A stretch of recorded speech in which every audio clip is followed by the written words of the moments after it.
Ladies and gentlemen, Brendan Burns here with my good friend and podcast host, Matt Dobschuetz. Matt, we are talking today about the positive habit changes that can be made during COVID 19. I've made significant changes in my life in the past 3 months.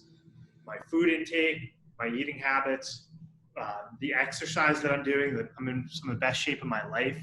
I've moved after more than 8 years living in Manhattan, the heart of New York City. And I know you've made some changes as well. So what I think we should talk about today is how can the listeners make positive changes and take advantage of these times. But the first question I want to ask you is, why is now, during these stressful, uncertain, difficult times, why is it such a good opportunity to make positive changes? Man, that's a good question. Well, I think I mentioned this on my podcast a while ago, that one reason why I think this is a good time is just that there's time. I was thinking the other day about when I used to commute downtown to work. I could be in traffic 30, 45 minutes. Maybe an hour sometimes if it was snow or whatever. So it's an hour, 45 minutes that I wasn't really able to do self-care like I would like. I mean, I couldn't work out sitting in traffic. I could listen to podcasts and things, but it felt somewhat unproductive. And then add all the other stuff, the water cooler conversations and some of the other unproductive things at work, albeit social, but unproductive. Those things aren't happening. So now we have these big chunks of time where we basically can rewrite the script. What do we do? I mean, if we always were commuting between 7 and 8 a.m., if we get up at 6:30 now, we now have this big block of time before we have to get on a call or before we have to do any work. So what are we doing with that time? Yeah, that's such a good point. That's a big one right there. Yep. I mean, the time that we now have without commuting and all this extra wasted time and space. For example, one of the big changes that I've made in my life, and this correlated with moving out of an old apartment. I lived in this Manhattan, not a walk-up building because there was technically an elevator, but a pre-war building with no dishwasher and no counter space. I now have a dishwasher and all the modern luxuries of the 1990s, 2020. And I had this ability to cook. And so the downtime has gotten me from, I was ordering meals online, which also correlated with much unhealthier eating. Sushi, Thai, heavy pastas, pizzas. And I'm now ordering maybe one meal a week or one meal every 2 weeks after ordering dinner every night and lunch most days too. So that's been a really fun one, changing my cooking, but also eating a lot healthier, to your point of having a lot more time back. And so just even cooking in general, I mean, during COVID, I've gone through like 4 bags of charcoal. 20-pound bags. Why? Because you can have barbecued food on Tuesday night, because I can have a call, run out, start the coals. I've done this. I've run out, start the coals, yep. Have a call for an hour, walk out there, coals are the right temperature, throw the meat on. That would totally be a Saturday, Sunday activity in my sort of previous life. But now that can be a Tuesday, it can be a Wednesday afternoon, it can be a Friday at 4. It doesn't have to have that. There's just more time. There's more time to cook. I've cooked more than I have, I think, my entire life. I think I've had more family meals with my family than ever. I don't think we've ever had, other than maybe a vacation where we ate 3 meals a day for like a week. Right. That's happened week after week here, during the last few months. Yep. Yeah. And I think it's interesting you mentioned that, because it'll be interesting to see how the world adapts over time. I talk a lot on my show about trying to build your own 4-hour work week, cutting out the commute, being able to work remotely. And so I think a lot of people are seeing the value in either not living in New York City or not having to commute every day. So just, I want to layer on for the audience additional benefits and ways to sort of be positive about the situation. And you mentioned some right there, which are excellent. And then to kind of tie it back to sort of positive habit changes, I know we can talk more about my move and my cooking and workout, but I also want to hear more about the positive habit changes you've made. And you mentioned food for one, and also alcohol for two. Yeah, well, let's first talk about some of the negative habit changes that I got stuck in a little bit at the beginning of COVID. At the beginning of COVID, like a lot of people, I was anxious. I remember, kind of the day before the lockdown here in Illinois, I actually was really feeling anxious, and I went to a 12-step meeting in the morning. And thought I was okay, but I went right from the 12-step meeting to a Sam's Club. And I was just going up and down the aisles, throwing stuff in the basket because I didn't know what was going to happen. And I wasn't hoarding toilet paper or anything like that, but I was going up and down the aisle, and I would go, do I need this? Do we need Fruit Loops? And I thought, we better get Fruit Loops. And I was throwing a lot of comfort food in the basket for my kids, but, I was kind of probably in the back of my mind thinking I wouldn't mind having some Fruit Loops in the cupboard. I remember there was a funny thing. I got to the bourbon aisle, Brendan, and there was Jim Beam Black, which is kind of, whatever, just an okay brand. And then there was Bullet. And I remember thinking the Bullet was $10 more. And I thought, you know what? This could be the end of the world. And I don't want to go out drinking Jim Beam Black. I don't want to cheap on the whiskey if it's my last bottle. Exactly. So that was the mentality, right? In the beginning of the spring of stock up. Who knows where this is going? Comfort yourself. And I did remember feeling, when I got home, and I think I ordered some toilet paper and some of the other stuff, and I got some hand sanitizer, and when I got home, I felt relief. Like, okay, the cupboard has food in it. We have the supplies. We'll be okay. But I remember, and the problem is I think for me, that anxiety went down a little bit, but then I found myself kind of still trying to cope with the feelings. I think it was from thinking, I was telling you offline about my coach. She said, we're always feeling our thinking, which was a really powerful phrase. Cause a lot of times I think we think, oh, I'm sad, and then I'm thinking negative thoughts. But a lot of times we have the negative thought, we start focusing on something negative, and that changes, our emotion. And so I think I started focusing on some of the negatives, like what I couldn't do. I remember feeling stressed out that my family was home all the time. I work at home. I kind of have that lifestyle business that you talk about, and yet I enjoy working by myself sometimes. And now there's arguments in the kitchen while I'm trying to record, or there's kids not doing homework, and my wife's having conference calls, and it's so I remember feeling these feelings of man, I feel kind of claustrophobic. I feel like I can't do some of these other self-care things that I used to do. And so for me, it got really easy to stop by the fridge or the cupboard, and I found myself eating some of these snacks that my kids like Cheez-Its and Goldfish and chips and things like that. And then, as I said, that Bullet was sitting there, and likewise, you can barbecue at 4 p.m. during COVID. It also seems like a good time to have a cocktail if you don't have any more calls, right? Yeah. And so I found myself kind of using food and alcohol to escape a little bit, to check out of my life, because I think, this wasn't the life I signed up for last year, this living at home all the time, not going out, wearing a mask, all these things that have changed, I think were hard to really, settle into.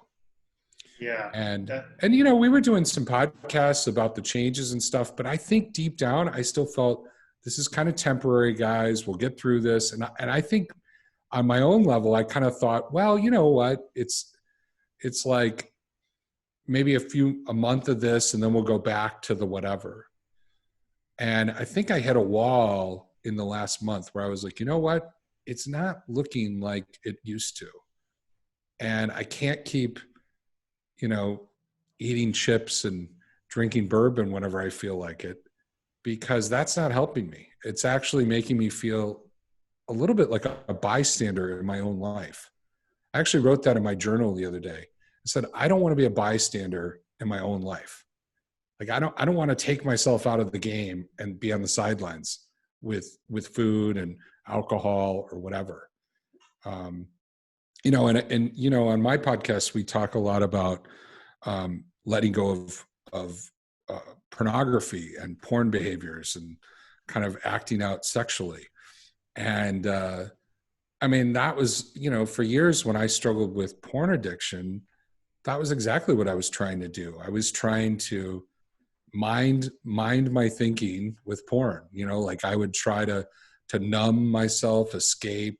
I would try to check out of my life for a few minutes, get a little escape, get a little, like, I used to call it like, I'm a Christian guy. So it was like I would go on like a little moral vacation where I would be like, like I have my values and I have my Christian values, and it's like, okay, I'm just going to take a break and go on a little vacation where I'm not like thinking like I normally do, and I'm escaping my life.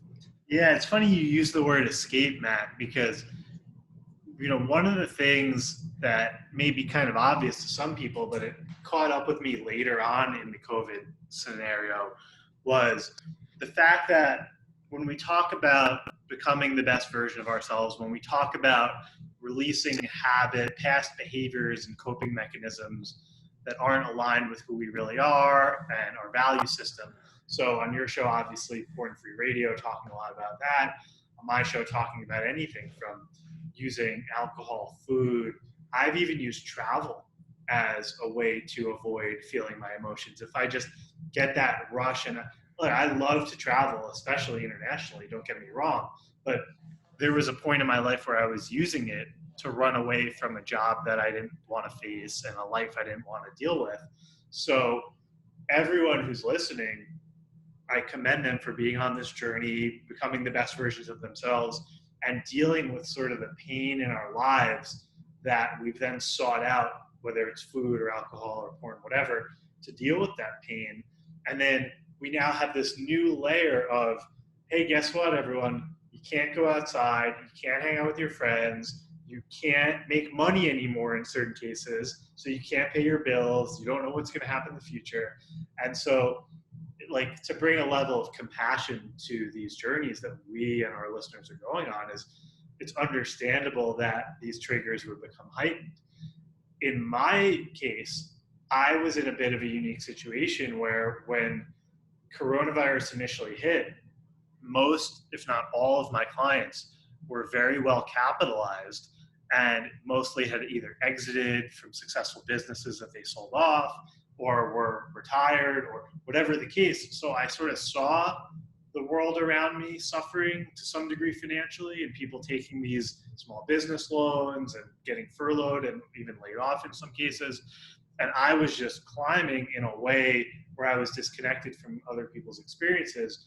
And then I had a week, like 3 weeks ago or something, where one of my clients was furloughed, one was let go, and then there was another who just left. And so I was hit with this wave of uncertainty. And, in my own journey of, and like I've said, I've been eating well and exercising, but in my own journey of sort of transferring those, like you said, the feelings of our thoughts, and transferring from that pain into, releasing some of those old behaviors, I've also been hit, and I think we all have, by extenuating circumstances that have just triggered us even further. So for those who are kind of being the best versions of themselves now is really outstanding.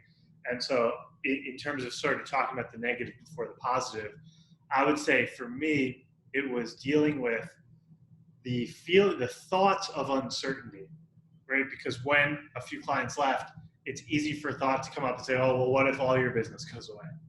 And so when you think thoughts like that, you feel a lot of emotions of fear and wanting to be in control and feeling scared and then maybe even angry as well. And so then wanting to go to unhealthy foods, ordering in, traveling, whatever it was for me. Obviously for you, you have your own versions of that. So I think it's great that we're able to share sort of what we were dealing with. Yeah, I noticed a habit with me and a lot of the clients that I serve. When COVID hit in the spring, there was a lot of just energy around reading the news. It's kind of a way that we try to feel more certain about uncertainty. Like if I just learn the latest news, that'll help me feel more certain. And the news wasn't good, so and the news is written a certain way and is presented a certain way that it there's a certain amount of tension in it that it creates, and it creates that thinking of, it actually creates more uncertainty sometimes.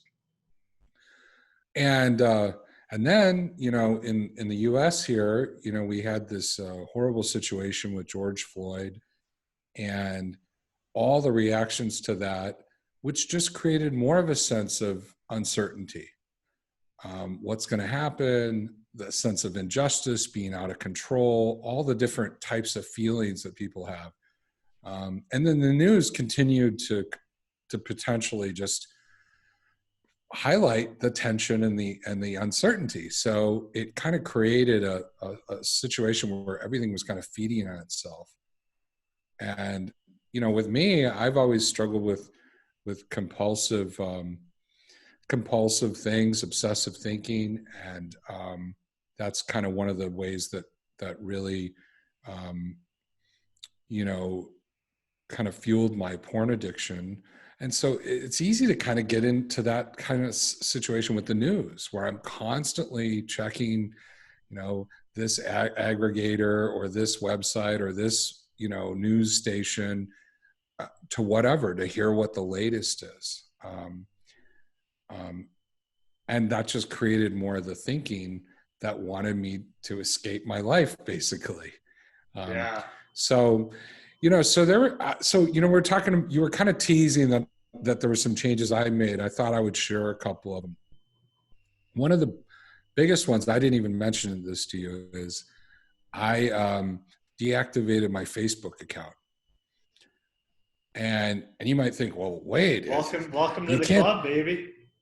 You can't deactivate your Facebook account. How do you stay connected with your friends and family? And I realized my friends and family were perpetuating a lot of this news stuff, opinions left or right, that just created more tension and chaos in my life. And the moment that I deactivated it, I just felt so much better. And here's a couple of cool things, Brendan, for your audience and for my audience. You can download all the pictures you've ever uploaded to Facebook now and put them in an archive. You can download all the videos. So I think the one thing that was hanging me on to it is, oh man, I think they have all my pictures and videos from like when my kids were little, and I can't just pull the plug. So I went through, and it takes a while. You have to archive everything, and it downloads this huge archive. But once you get it, it just felt so much cleaner. And then the other thing that's kind of cool, you can deactivate your account and still get Messenger. So if someone is one of these people who has to use Facebook Messenger to send you a message, you can still get it. You don't have to go on Facebook.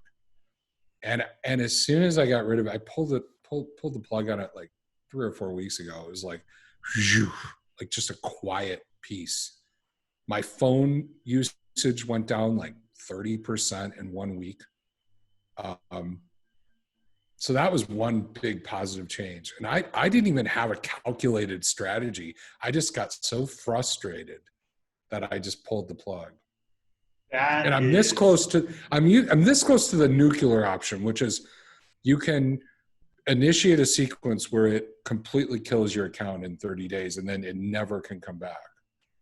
wow. So I'm really glad you brought that up, Matt, because I, about 6 months ago, it was right around the beginning of this year, 2020, I made a decision that I was going to get off of Facebook and Instagram. And obviously, you know that my Instagram has been a backbone of my business. I have Yeah, followers. I'm shocked to hear this. Yeah, well, so the accounts are still there, and my team has the passwords. So they're doing the posting, they're doing the engaging. We used to go in on a screen share, like they would screen share my account with me so I could see who was sending me messages. And then I would look and then I would text them or I would call them and say, hey, I saw you messaged me on Facebook. I actually don't use my Facebook very much. So let's talk here. And so I was able to migrate a lot of my relationships out of the Facebook nether realm. And and then we just stopped doing those screen shares. So anyone, friends and family listening right now, if you're wondering why did Brendan ignore my Facebook message, it's not personally. But just like you, Matt, I got off of Facebook and Instagram. My team posts on my Instagram on my behalf, so we didn't like axe the accounts. But the big fear when I was doing that was I was very connected with people who were heavy social media users, and I was also scared that I was going to lose friendship and lose connection by not being on the platforms. And the most sort of cliche but ironic thing happened, which is I feel so much more plugged into people now than ever. Because if someone wants to connect with me, while you were talking, I made some notes on all these changes that I've made. I rarely text people these days. And if someone sends me a text message, I will just respond by calling them. And so I've shifted from texting and Instagram and Facebook to I'm going to call you, I'm going to FaceTime you. So put on a shirt and put a smile on your face because I want as real connection as we can have during COVID, obviously. But so no Instagram, no Facebook, much less texting. And I know that you have talked about Cal Newport before. And so I started reading Digital Minimalism, his second book after Deep Work. And he talks a lot about this too. Oh, go ahead. I was going to say it's not his second book. He had like 3 or 4 books before that. Oh yeah, yeah. His first, yeah, but I meant his follow up, his follow up to Deep Work. The first book he wrote after Deep Work, right? Right. Yes. Yeah. Sorry, that's what I meant to say. And so he's talked about a lot of these things that I've already been doing sort of without realizing, and so it's great confirmation. And one thing that he also mentions is this concept of holding conversational office hours. So you have a time period when you can either call or let people know to call you. And so it's really been powerful to get off the digital and to bust that limiting belief of I need to be on social media to have friends, because real friendship, in my opinion, does not happen on social media. It happens in real life. It happens on Zooms and FaceTimes and in those scenarios. Yeah, I totally agree with you. You and I have been meeting about once a month to chat offline about our businesses, life, that kind of stuff. And actually, I feel more connected to you than to some of my friends who rely a lot on messaging or that kind of stuff, but we don't see each other, and I haven't talked to them during COVID. I mean, there's a couple of good friends that I've had no conversation with in like 5 months. So I actually know more of what's going on in your life and how you're doing than people who I'd say pretty close friends. And I think that's just evidence. And there's more I could do to be intentional maybe, but that's just evidence of like, it doesn't necessarily facilitate relationship. And if you're passive about it, it really doesn't. There's if you use it to message someone and say, hey, are you available to talk, that's one thing. But if it's just passive, like you're just watching them post pictures and liking something, there's no relationship at all there, I don't think. Yeah. One of the points that you've made on your show that stood out to me was when you're setting up a recovery plan, you would talk, especially when you're traveling, you would get in touch with some of your guy friends and say, hey, I'm going to be here at this time. And it would really help me if I could give you a call at this time and we can connect, or just picking up the phone and calling these people. And so that's the direction that I'm certainly going in. Was, for example, I think it was 2 days ago, a gentleman that I was friendly with in New York City, who I had coached a little bit, and we were good, also had become friends. He reached out to me with a nice, warm, long text message. And again, I just said, I'm going to call this guy back. And we spoke on a FaceTime for probably 30 minutes yesterday. We made plans to go for a bike ride when he comes back to New York. And so, yeah, that's absolutely been a positive habit change for me. And it sounds like you too, during COVID. Like I may have alluded to earlier, my working out situation, my move, my cooking, these are other things we could dive into too. And I know you've also made some changes with regards to food and drinking. So go ahead, feel free to share what else you've been working on. Yeah, well, I think like I'll just share. I mean, two things for me. One of the things that I, kind of got in the habit of was I wasn't really following the food plan I had last year, and I had a pretty strict food plan last year. I was working with a doctor, um, and there was a actual legitimate challenge that I had. They canceled all appointments, and there was no in-person stuff, and they were kind of caught a little flat-footed with the thing, and so that kind of left me kind of feeling a little rejected. I mean, I think it was like tapping into a little of that. I couldn't. All my appointments were canceled, and so I don't need a lot of help to kind of get off track, because like it's kind of the default in my life to kind of not want to eat, with discipline, and to be careless. And so I didn't need a lot of help going over the edge there. And so when that kind of happened, I was a little disappointed. And so I think I just started eating and kind of telling myself that it's not feasible to eat in this food plan during COVID, which is a complete mistaken belief, a complete ego, the trickster of my ego kind of wanting to keep me stuck. And so so just recently I went, you know what? I need to reset my food plan. I can totally do it now. If not, now I have even more control because I'm not going out to dinner. There's not a lot of options. I'm by my kitchen all the time. So there's no reason I can't cook the food that they give me. There's no reason I can't keep a stock of the things I need to eat, even if my family's eating differently. So that's one thing. I totally, and my coach and I, we actually were able to meet in person recently, and she just said, you know what, let's reset. You did well last year. There's been some shifting in your weight and stuff. Let's just weigh you right now and start like it's day one. And that was super helpful for me, because it's like, in some ways it was a shame to see all that progress and stuff from last year kind of not there anymore, all the numbers and metrics. But in another way, it felt like, you know what? Like I'm recommitted, I'm on track again, and I feel great. But what I piggybacked on with that is I realized that to stay on my food plan, alcohol is not part of my food plan. And it's too much calories, and it also, I have troubles, limiting.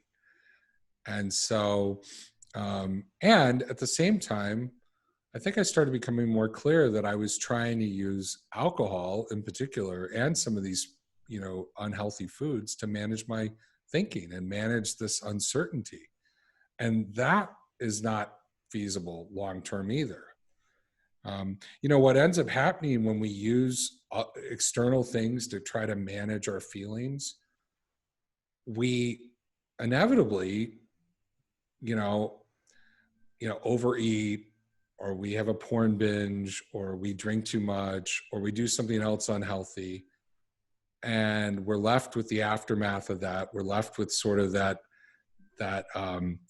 sinking feeling, that shame-filled feeling afterwards, which actually reinforces the negative thinking.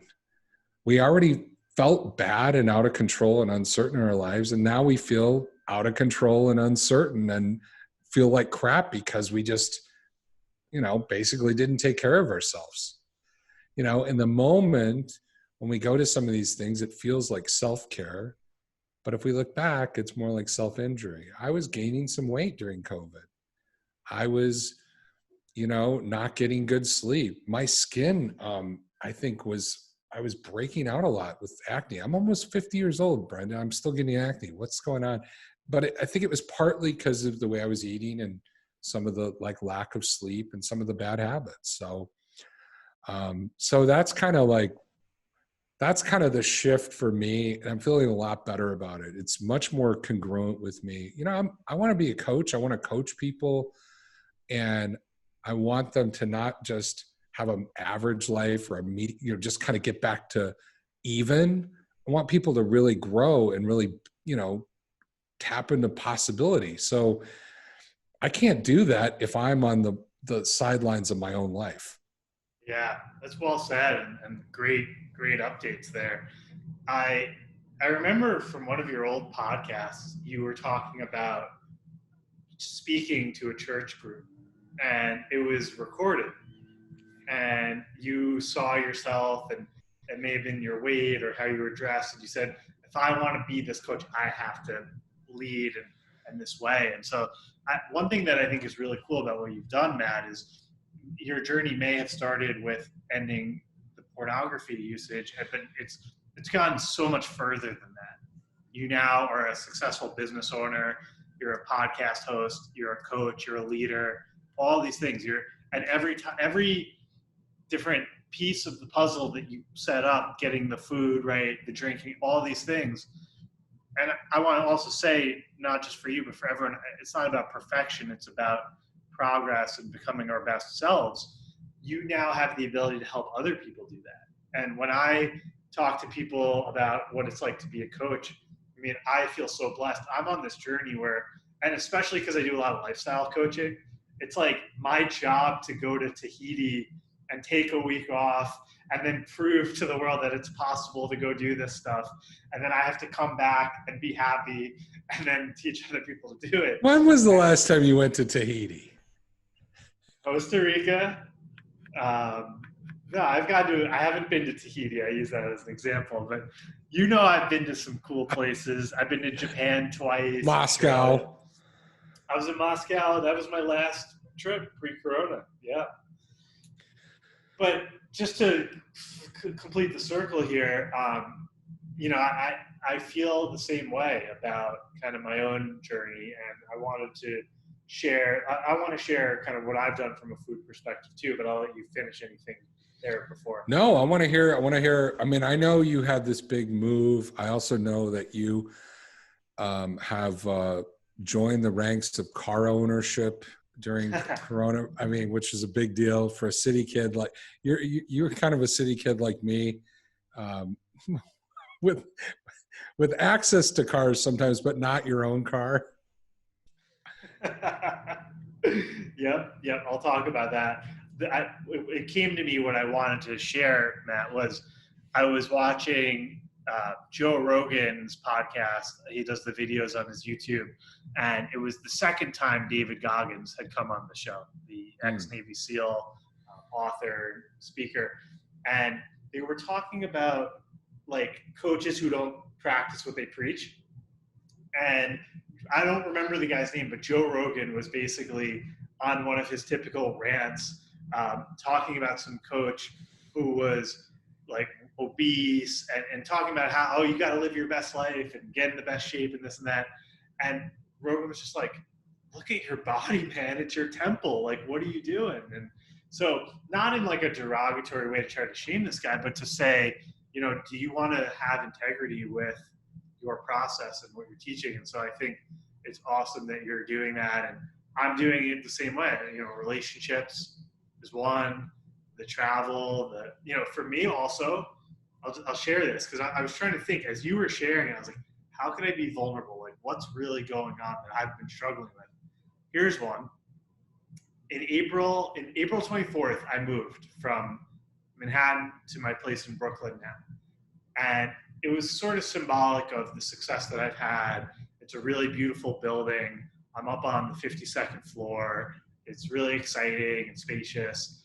And when I moved, I set a budget, pretty liberal budget, like several $1,000s for all new things that I could buy to outfit my place. And so I started buying, I got my snowboard mounted on the wall. I got an 82-inch TV. I got He's gesturing and pointing for you podcast listeners to different places in his apartment. Yes, thank you. I'm recording this from home. And in my bathroom, I have a towel heater.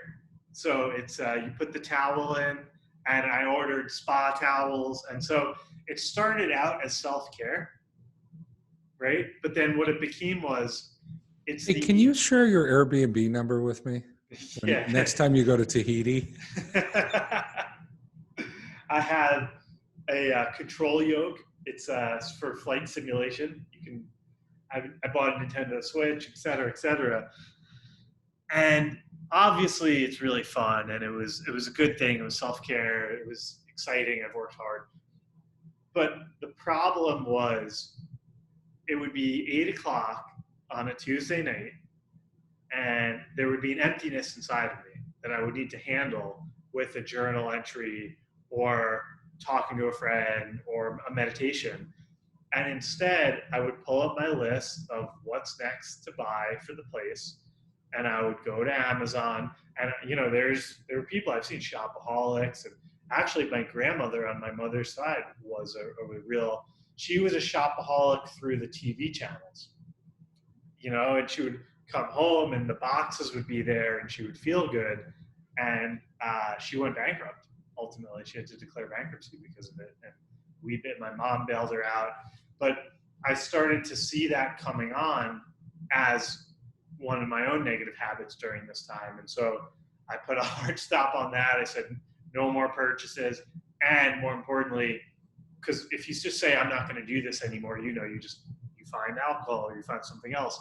It's how can I confront the emotions and the void and whatever was pushing me to that behavior. So that was a big one for me. And then food was for sure another one. I have a history, my pattern of the last few relationships I've been in. I've been with amazing women who have huge sweet tooths like me. And so we would get into this habit of, especially late in the evenings, go online and have someone deliver ice cream to us or something like that. And so it was escaping my emotions. It was the desserts. It was just another form of that. And so for the first time in my life, I actually started tracking my food intake and tracking my calories and loosely tracking my macronutrients. And it's just been so eye-opening because when you have to look at it on a piece of paper, you see, because we either like to look at our life as better than it actually, we think we're doing better than we actually are, and then we rotate between that and then thinking we're worse than we actually are. But when you write it down, you say, I ate this much of this, you see exactly where you're at. And so a combination of like listening to some people like David Goggins, who I mentioned earlier, set the world record for 24 hours doing pull-ups. He's ran multiple 100-mile plus races. Someone asked him once, what's the most you've ever run? He said something like 200 miles at once or straight or something in the span of like a day or two. It's 10 marathons. And when I heard that, I said, I can write down what I'm eating and I can put together a basic, home workout plan: push-ups, planks, some That's the stretching. difference between you and me. That I love how that energizes you to do something small. Me, I'm like, holy crap! There's a guy who runs 200 miles at once. I'm gonna go watch. I'm gonna go watch Netflix. No, I I think just I see this guy. listen. I've always struggled with this lie. If I can't do something perfect, I can't do it. And that the truth is I can't do things perfectly, but I can do what I need to do. I can, I can do it. And so, me, like one of my favorite quotes in life is anything worth doing is worth doing badly. So in some ways it's better to kind of press in, lean in, and do something even that doesn't look like a 200-mile race or a 200. I don't even know what that's called. They call the ultra marathon a 100-mile or 50-mile race, but I don't know what a 200 miles would be. That's crazy. Yeah, one of my favorite quotes is, "If you're not failing, you're not trying hard enough." And so my goal is, Goggins did this Instagram Live or something. This was back when I used social. This was last year. I remember he said, "All right, we're going to do a set of 20 push-ups every minute or every 2 minutes or something for an hour." And it was a fun thing. And I remember trying it, and I got to like the fourth or fifth set, and I just couldn't go anymore. But that to me I was happy. I was lying on the floor. I was tired. My muscles were all burned out. And if you look at these people who have pushed themselves to those heights, they've failed miserably in those processes as well. And so it has motivated me a lot. I would say one other thing that's really been a positive for me is, how grateful we are, we can be, how lucky we are to live in this era where for free you can go on YouTube and there's a video on how to do almost anything ever. You want to learn how to fly an airplane? YouTube. You want to speak fluent Russian? YouTube. You want to learn how to cook this delicious and healthy meal? YouTube. And so I have found some of these awesome chefs, but I started cooking and I was like, it was fun to cook, but it was really hard to stay on track with my weight loss goals. And so then ultimately I found a lot of these bodybuilders and other people nutritionists who have these great recipes that are also healthy. And so I've even been able to make some of these modified desserts and use almond milk instead of regular milk, etc. And so YouTube and Instacart for food deliveries and my bigger kitchen here in my new apartment have all come together. And so those have been really positive things. And then, yeah, like you said, I bought a car, and I've also been taking plane flying lessons. And so about every other week, I drive out to Long Island and I take a flight lesson. Any harrowing moments yet behind in the cockpit? I mean, are there many points where you're like, oh? Yeah, the first time I took a lesson, and we were flying, especially when you're in the takeoff time in a small plane, that's where you can feel the heaviest wind and you get sort of tossed around a little bit. And you don't feel that when you're in a big plane typically. The big plane absorbs most of that. So you have to get used to getting jolted around and realizing that that doesn't mean you're going to die. It's just like another limiting belief. Like, if this person doesn't like me, I'm not good enough. Limiting belief. If I'm getting thrown around like this, I'm going to die. Not true. And so you learn, and that's been a really fun thing, is like, how can I take advantage of this downtime, find new hobbies, find ways to better myself. And the flying has just also been a really good thing, because in the beginning I did have some fear around it, and I've overcome most of that. And anytime you can go on an experience where you're scared and you overcome that, I think that's a huge win that's going to benefit other areas of your life.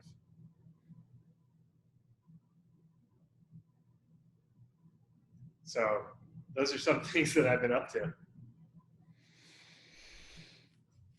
That's awesome. Any plans to well, look, I got a question for you. Maybe it's it's okay to ask you this. If not, you can edit it out. What's up with your dating life?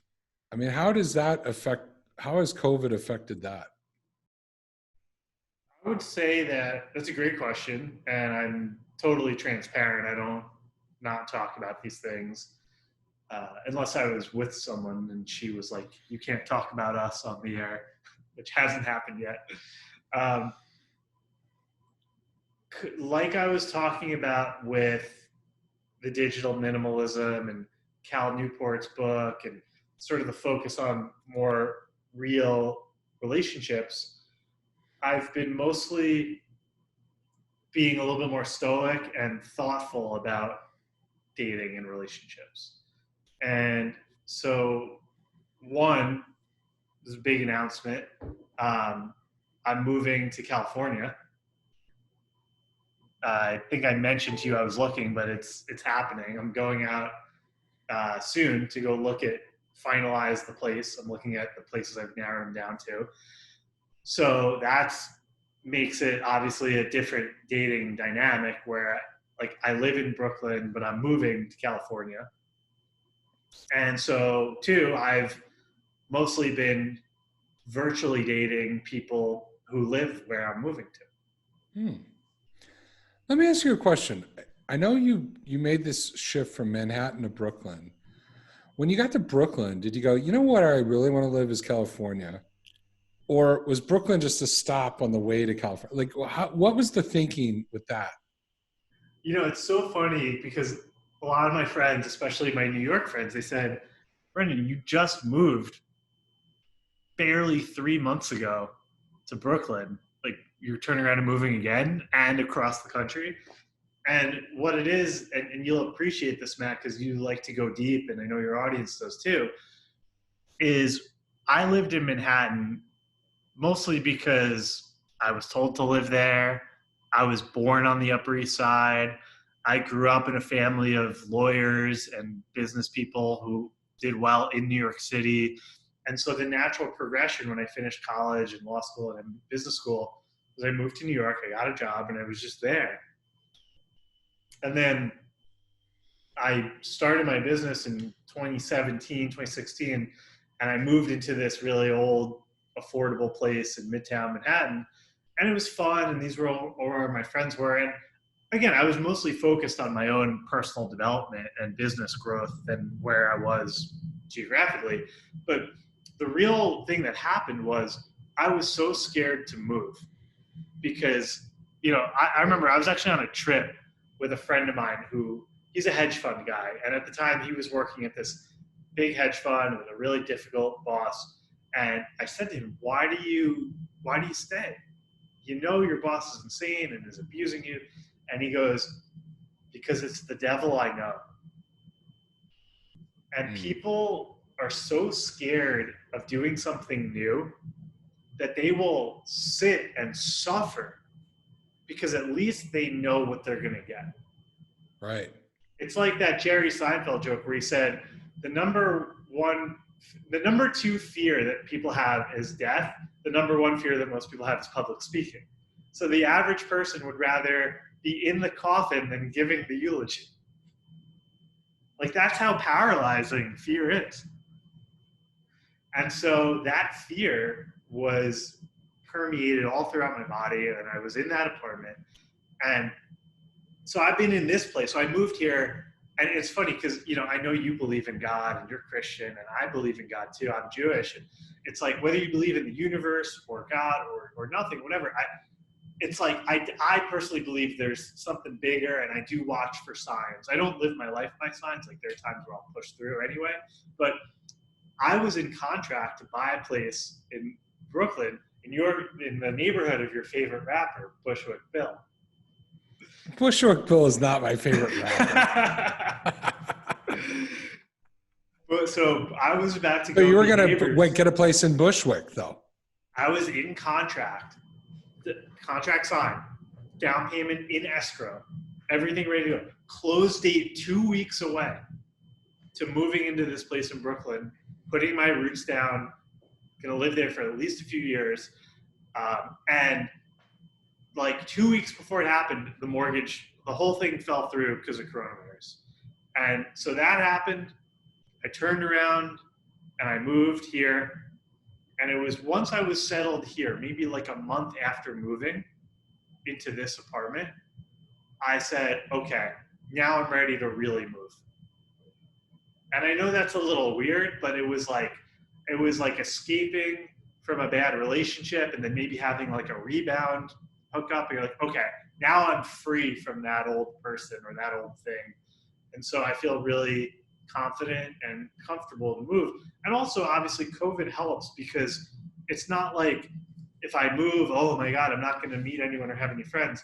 We're kind of in this temporary virtual world where I'll be able to bridge the gap with these relationships, like even with people like you that I have. So that's the story behind the move. And hopefully that can inspire some people to think about and use these times to make these decisions and look for signs to make positive change in their own life as well. I love it. I mean, it makes total sense that when you did this move, you kind of like proved to yourself, wow, this is a lot in my head, the fear.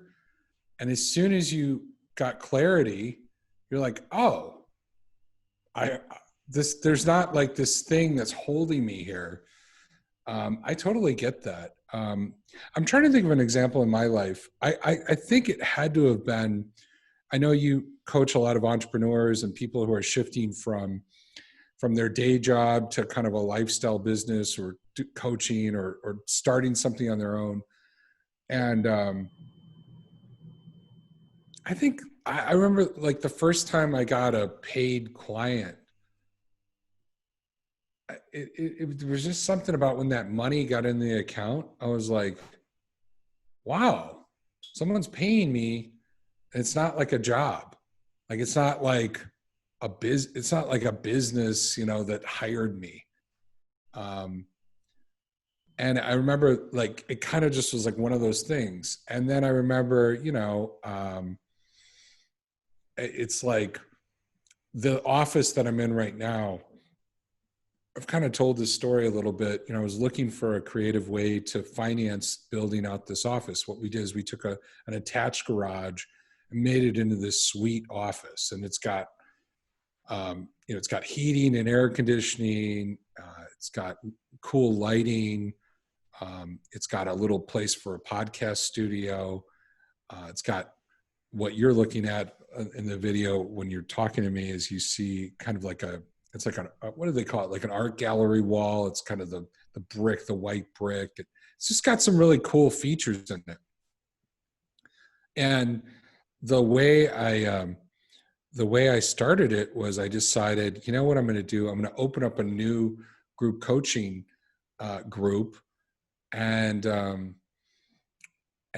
just going to I'm going to see if I can build that group, and if there's any revenue that comes in from that group, I'm going to put it into this project. And I had one client apply for coaching who didn't fit with any of my other groups. And I said, what time can you meet? And he told me, and I go, okay, we'll do a group at that time. And by the time we started the group a few weeks later, 3 guys had signed up. And by the time we got 5 guys, I was like, this is actually, I think I'm going to be able to start to pay for at least half of this office. And we got the group up to 12 guys. So and it paid for the office, but it was so cool because my old vision was you can't do this project until you have all the money you need, everything possible, everything sort of laid out, kind of like that employee mindset, right? I can't take a move until I have everything lined up. And yet, as soon as I started that group, I was like, I think this is going to work. I have this vision. I start taking steps towards it, and all of a sudden I start realizing there's not a limitation here. You can do this. That's great. I'm kind of too far on the other end of the spectrum, which is I'll just like buy everything and do it all, but then I have to go back and like figure out all the money, and I'm not in debt or anything, so it's not like I'm maxing out credit cards. But I've definitely been on the other end of the spectrum. And I will say, one of the things that I've also been doing, again, I'm very grateful for all the downtime and the opportunity to improve myself right now, is being more responsible financially. And here's what happened. I started to onboard a bunch of new clients, and especially some more, like I now do corporate coaching where, have you ever seen the show Billions? Of course. I almost cited that you grew up like Chuck Rhodes, you on the Upper East Side. Yeah, I wish I grew up with it. I grew up out on Long Island, and but anyway, I was referencing Wendy Rhodes and her role in Axe Capital, and so I like to come in now and like be on retainer and hold office hours and meet with a bunch of different people in the company, and so it's really fun. I enjoy that a lot, but that corporate environment can be more stressful, and also these companies, some of them have been under a lot of pressure financially due to COVID. So what happened was I started to onboard all these juicy corporate engagements, and then I get my fancy 50th floor apartment, and now every night when I have a void in my stomach, I go and I just shop and buy more stuff. And then like I mentioned to you earlier in the episode, I lost a bunch of clients, mostly financially driven, except one. And so what happened was I started to say, I am getting so overwhelmed with uncertainty, the feeling of uncertainty when these bad things happen in my business. And part of it is, yes, I could like Tony Robbins my way out of it. But the other part of it was like, I need that money to pay my bills. And I don't like to be so reliant on like that. And what I've gotten really into lately, and it's something I've done in the past, is getting into personal finance and being smarter and savvier and more responsible with my money. And so I've been doing a lot of, sometimes I listen to Dave Ramsey on YouTube, and he goes on these rants where he yells at people for how much money they spend. And, I like I don't know him well enough to give him my stamp, but so far I've gotten some good takeaways from him. And that's been another change I've made, is I've been putting away a bit more money. I'm about to move to California, and I see, the Irvine Development Company, they got this property with 5 saltwater pools. And I'm like, all right, but what's the place that has 2 saltwater pools that's not $5,000 a month to rent, this little thing? And so financial responsibility has been we can tack that on to positive changes made during COVID. Yeah, that's cool. I'm a fan of Dave Ramsey. I have some friends who know him, and I've not had I haven't had the right opportunity to get the introduction, but I definitely like some of the things he does. And what was I going to say? When I started actually my podcast, Porn Free Radio, I had 2 guys in mind. A lot of recovery conversations, especially in my subject, are very heavy with shame and darkness and kind of like this, like if you look at the books on Amazon, there's like guys with, who are in bondage and who have like, chains on their wrists, and it's, like they're like at the end of they're in a cave, and it's like all these horrible things. And I remember thinking, man, I want to be the Dave Ramsey of porn recovery. Like, I just want to have that, like, my face on the cover art of my podcast, smiling. I want to just have my face on the cover of the book. Like, here I am, talking about a subject no one likes to talk about, just the way Dave talks. No one likes to talk about debt or their money or all the mistakes they've made, right? And he just makes it really easy to talk about. And then he has a plan, then he gives it to them. And that's kind of the way I thought about it. So it was him. And you know who the other guy was on my sort of two for people that I liked? Who was it? Gary V. Oh, no. I know. I just thought, for whatever you think about Gary V, and I know you know him, Um, uh, and whatever you think about him, you know, when he stands up on stage and takes questions from the audience and just gives some quick feedback to someone, some spot coaching, and he hears someone like, you know, giving him a story or kind of using victim language, he just like nails them and just calls them out. And I remember thinking, I want to be a little more like that. I want to have that powerful kind of voice. And also, you know, there's just like a lot of passion too. Like he'll kind of take someone down a couple notches when he's coaching them kind of from the stage, but then you can tell it's because he wants them to really grow. He wants them to really dig in and to question their excuses.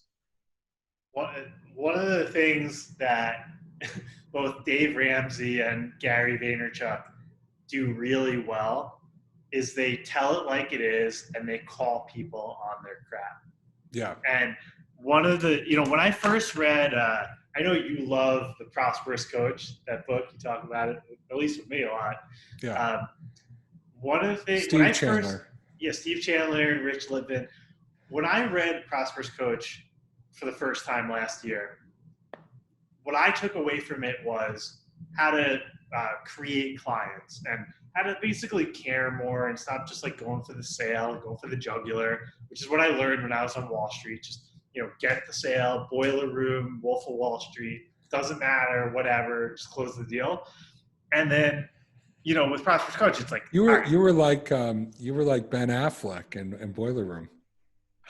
Yeah, no, he was one of the good guys. I was like Giovanni Ribisi, and no, wasn't he the one who gave the speech like, you know, not good enough. You know, if I threw you a life preserver, would you grab it? Yes.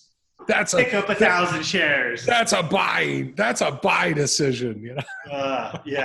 He goes.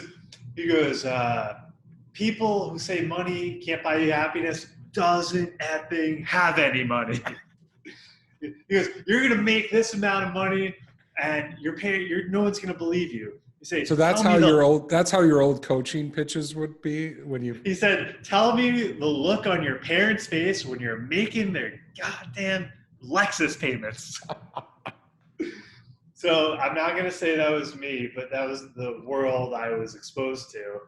And so when I first read Prosperous Coach, I learned a lot about how to really dig in on people's dreams and get really clear on how I could serve them, etc. And that's been great because it forced me to slow down and really pay deep attention to people. But then I reread Prosperous Coach a couple of weeks ago, and when I read it, there are like two core messages. There's that, like deeply, passionately creating these relationships, but then two is the element of boldness and the deep and powerful ability to call people on their stories and their crap and to actually hold people accountable. Because for everyone who wants a coach to hold them accountable, there are probably twice as many people who want to have a coach just to like feel like they're making progress, but really be in control of that situation.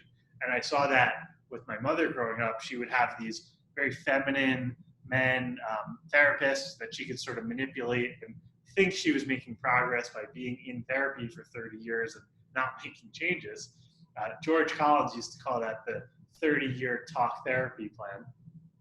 For those who don't know, George Collins was my old coach.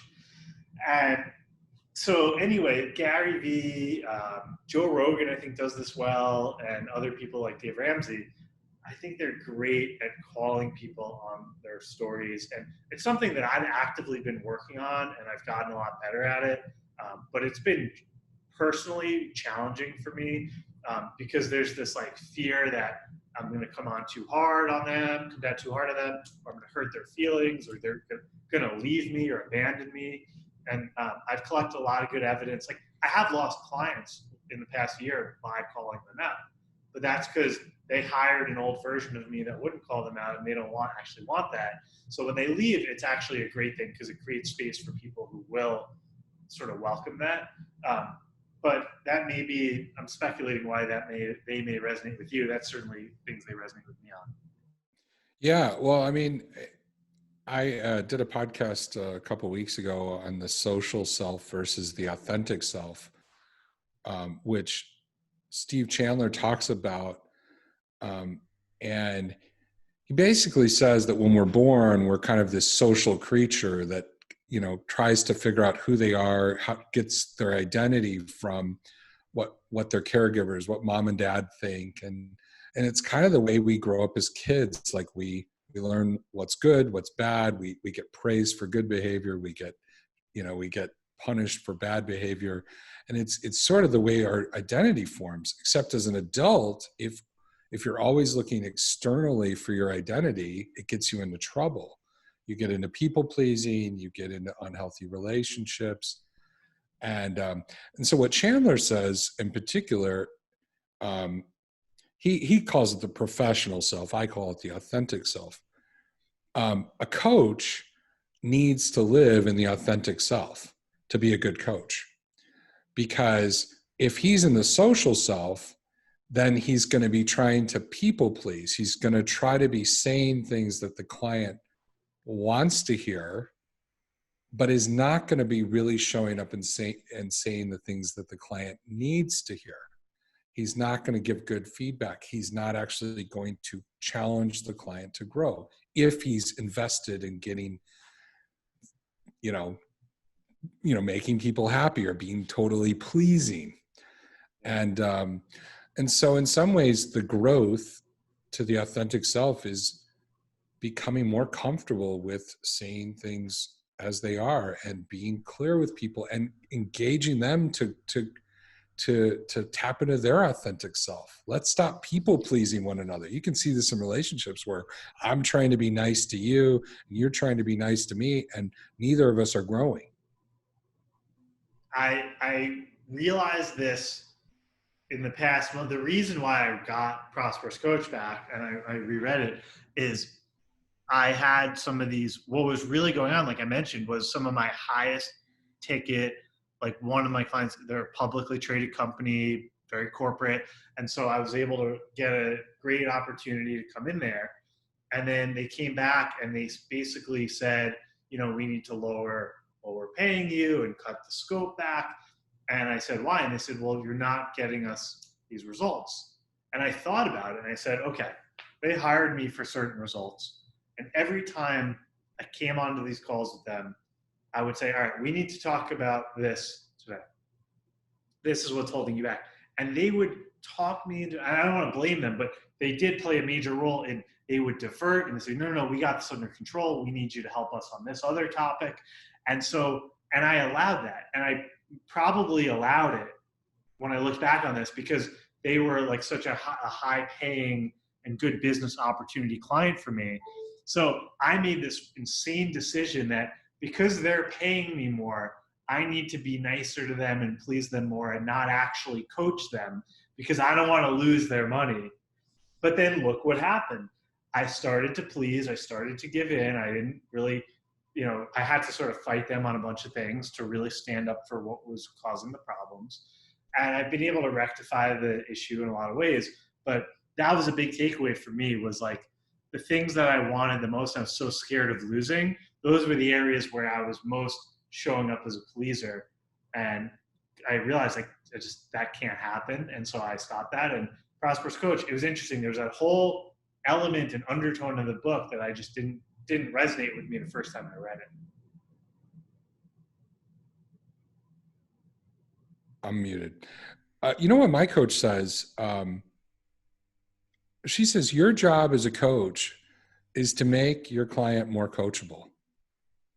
Like you co-created that situation where the client was running the show and kind of going in their own direction, and then comes back and says, hey, you're not getting the results you said you were going to get. Yep. And so it's like you co-created that. So there's like that. And that's like ownership. That's part of the authentic self, the professional self, is we take ownership and responsibility. We look and go, wait a second. If my client is kind of getting off track over here and struggling, I don't take on the struggle, but I can take responsibility for the places where I haven't spoken into something or where I haven't helped them become more coachable. We co-create everything in our lives. And when I Absolutely. added that word to my vocabulary last year, it changed everything. You asked me earlier about relationships. You want to know the truth about relationships with me, Matt? What's the truth? The truth is Whenever that someone says, "Can I be honest?" you kind of wonder what did they tell me before? were you lying to me before, Brendan? Come on. I'm just trying to use some juicy clickbait language to get everyone on their edge of their seats right now. Not that I was lying earlier. I love it. The truth is,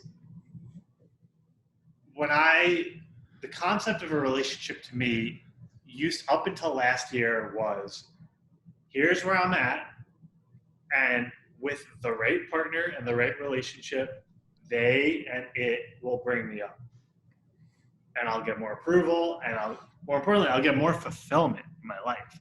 The relationship will fulfill me, and my partner will meet my needs. And that was the biggest trap I fell into. And so now I'm looking at it from a much more holistic perspective, thinking about my last relationship, for example. We were together for about a year, all the things that we went through. And every time I can feel anger towards my ex or any of that, I remind myself I co-created that whole thing. I chose her.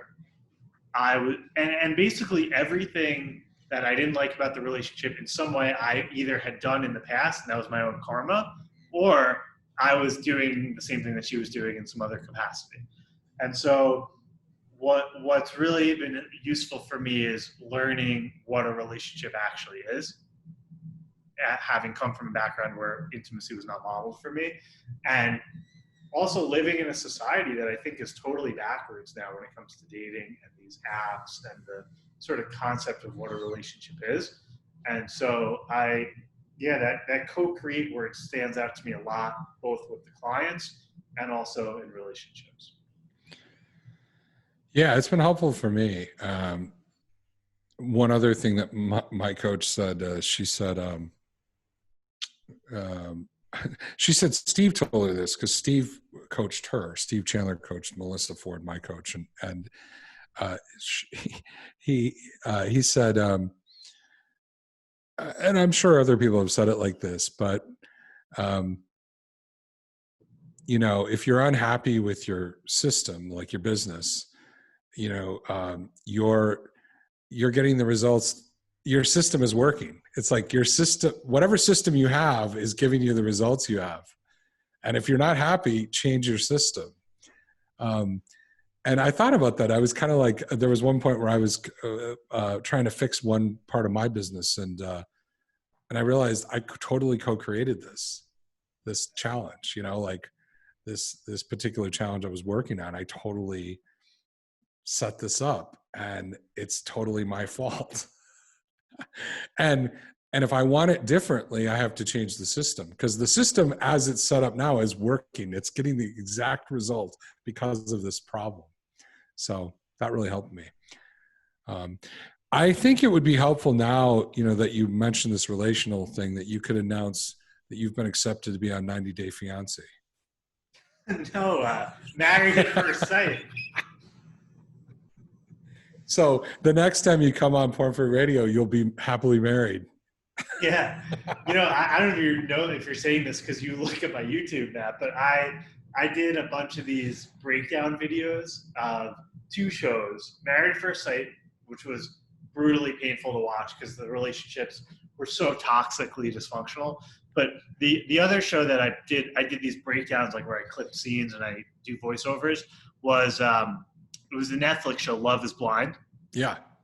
No, I'm totally making fun of you. That's exactly what I'm doing. Oh, nice. Yeah, there you go. So that was actually a more interesting and fun show because there was a real relationship that came out of that, and the concept was a little bit more normal. But no, I'm not going on 90 Day Fiancé. I'm going on my process, and sorry to disappoint, but you're gonna have to save your popcorn for something else. No, well, I definitely want to have you and the next Mrs. Brendan or the Mrs. Brendan Burns on at some point in the future. I am interested in seeing as you kind of go at this relationship and this new mindset, I'm interested who you end up connecting with. Me too. You know, Jay Shetty did an episode. He might have done more than one at this point, but I listened to Jay Shetty. He's a podcast, Sure. personal growth guy. He did one with his wife, and they talked about their relationship and their struggles and how they dated. And um, there's another couple that I like. I had the guy on my show actually. His name's Chris Harder, Oh, okay. and he's like a money coach guy, and he's married to a woman named Lori Harder, and Lori is she's like a big like female empowerment type coach and everything, and she's great. And I've talked to her a little bit too, but I know her husband Chris, and I know they've done episodes together as well, and I know Lori's talked about how they met. So will Porn Free Radio ever get an episode with Mr. and Mrs. Matt Dobschuetz? You know, how the relationship has lasted 20 years and the secrets to success and happiness? I thought COVID-19, the whole sheltering in place, working together at home, I thought that was inevitable. I thought the little Porn Free Radio studio is right to my right. I just assumed there's 2 stools already, there's 2 microphones. I just assumed it was a shoo-in, and it is on permanent hold. I'm not sure what the limiting belief is or the challenge. I have made the invite. I have said that the audience has been asking about it. Yeah. And it hasn't happened. But, you know, if it does, it'll be cool. But if it doesn't, that's okay too, because I've heard definitely some of my favorite podcasters bring their spouse on, and it's like, I don't like it. Yeah. Like, so I don't know. I think we'd have to do it. It'd have to be cool. We're very different though. I'm kind of like a show pony up front of everybody, getting on the Jumbotron at NBA games, that kind of thing. And she's kind of a little more reserved, and, you know, and it works well. It works well. It's kind of taught me some tact. I've actually gotten better, not being totally like Chris Farley in every situation. And she's, you know, and she's funny too. She lives with me, so she's got a sense of humor for sure. So maybe we'll see. All right, listeners, don't hold your breath, but it's still a possibility. Yeah, there's not been a hard no. There's not been a hard no, but there's not been any commitment. So it's funny when, you know, there are people, I don't know if this is your wife, but I've met a lot of people who are sort of scared to either put themselves out there or create content. When I hosted a retreat in Costa Rica last year, and there was a woman in the group who wanted to start her own coaching business. And she was telling me how difficult it was for her to even put a post on Instagram. And we were sitting there having lunch right by the pool in Costa Rica. And I said, give me your phone. And she said, what are you going to do? I said, just give me your phone. And I take her phone and I open Instagram and I just push go live. And she went into this state of like shock and fear and overwhelm. And I just turned the camera to both of us and said, hi, this is Coach Brendan Burns. I'm here with my client, Maya. Maya, why don't you tell us a little bit about, you know, what's going on, what you want to share with your audience?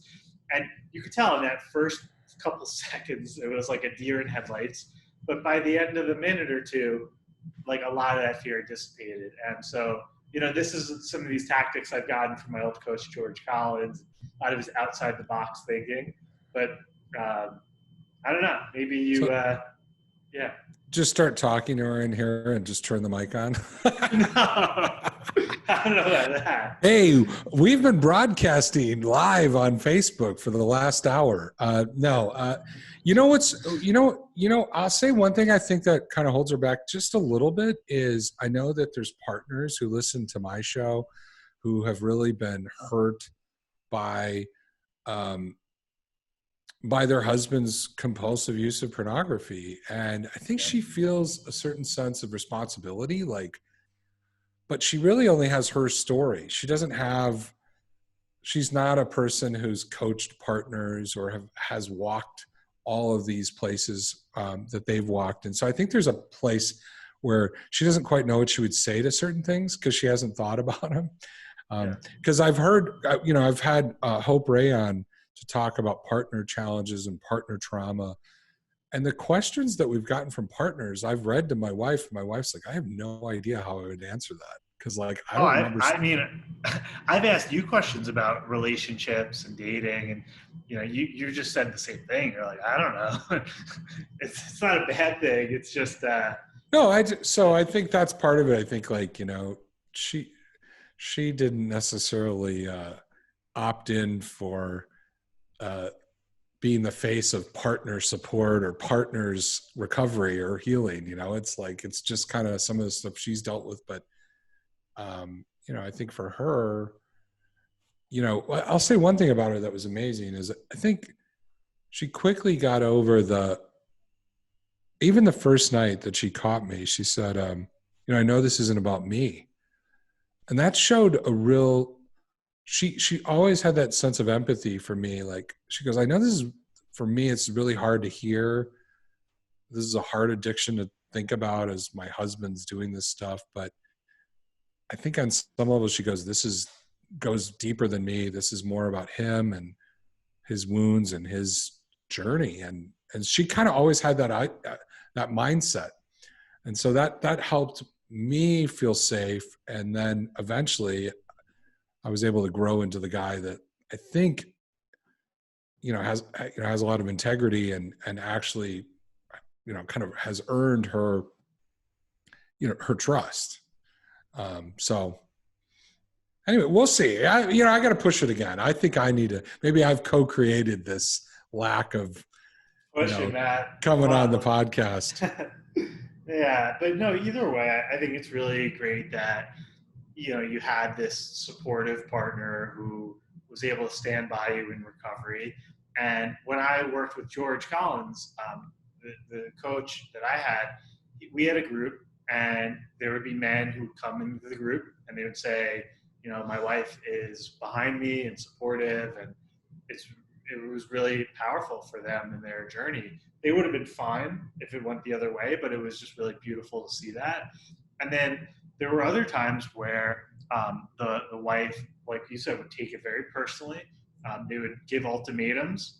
Like, if you say to an addict who is like 2 weeks into a recovery journey, if this happens one more time, I'm out. Like, that's just, it's not going to work, in my opinion. And so I think one of the reasons why it might be beneficial to either hear from your wife or just continue to talk about how she's stuck with you and supported you is, there was a gentleman in a group one time who left the group because basically not only was the wife taking it personally, but she was so scared that, it's like a controlling, I'm not willing to do my work person, that if he goes and does all this personal development, he's going to realize who I really am and that I'm not integrated in doing my work, and he's going to leave me. So let me threaten him up front by saying, if you keep doing this, I'm out. And that was what he was dealing with, and he had young children. And so he bailed on the group, and probably his recovery, I don't know what happened to him, but by, sort of choosing that type of relationship. And so I think there are a lot of positives to be gained by hearing from partners, especially in addiction recovery. And one of my teachers right now, she's based in Brooklyn, and she's very sort of spiritual relationship teacher that I like. She, her partner that she's dating now for like 5+ years had an addiction, and my teacher, this woman Rachel, like stood by her the whole time, and so it was really cool to see that. And then obviously I've seen the other side. So another reason why it's good to sort of at least share your experiences with your wife and how she, what I would say to summarize, unconditionally loved you. That's what she did. She unconditionally loved you. And I think that's really critical in a relationship. That's true. And I think that's really what I experienced from her. So it was a gift for sure. And, and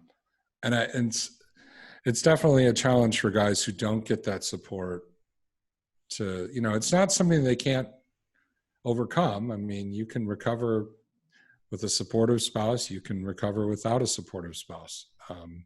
It's not dependent on them. But I think it is nicer in some ways to have a supportive spouse, especially when you're feeling vulnerable and beat up and kind of a mess. It's helpful to have someone who's in your corner.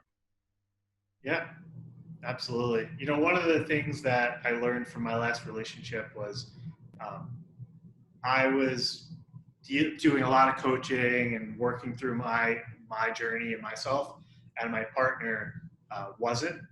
And I had this limiting belief of like she needs to do more work on herself and go at a different pace. And I definitely put pressure on her to get a coach and do her recovery.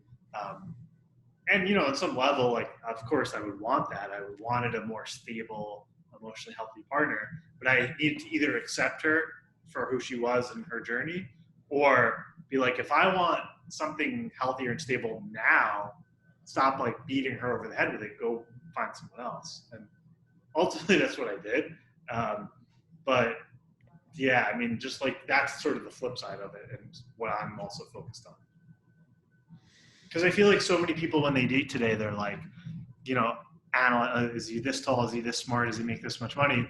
But then in sort of the spiritual world, they're like, does he meditate enough? Is he in a good place enough? Is he, right? And so it's easy to get caught in that trap, thinking you're being like growth oriented, but you're still conditionally loving.